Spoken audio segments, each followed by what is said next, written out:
নরেন্দ্র মোদীর আজকের দিনের বৈশিষ্ট্য হচ্ছে যে ব্যক্তি গত কবছর ধরে আত্মনির্ভরতার জ্ঞান দিয়ে এলেন তাকে একটি পরনির্ভর সরকার তৈরি করতে হচ্ছে। আত্মনির্ভর জ্ঞান এত দিয়েছেন যে তাকেই একটা পরনির্ভর শরিক নির্ভর সরকার তৈরি করতে হচ্ছে।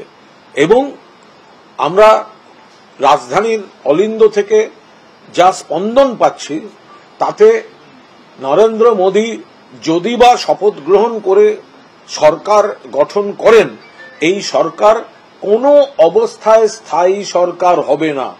সম্পূর্ণভাবে কয়েকজনকে কিছু তাদের দাবি, কিছু দরাদরি, কোনোভাবে ফাঁক ভরাটের চেষ্টা করে একটা নড়বড়ে সরকার তৈরি করার চেষ্টা করছেন নরেন্দ্র মোদী। এই সরকার স্থায়ী হবে না। এই সরকার অদূর ভবিষ্যতেই চরম নাটকীয় চোরাস্রোতের মধ্যে পড়বে।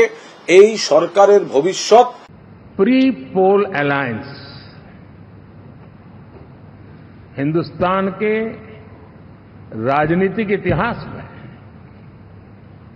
और हिंदुस्तान की राजनीति में गठबंधन के इतिहास में प्री पोल अलायंस इतना सफल कभी भी नहीं हुआ है जितना कि एनडीए हुआ है।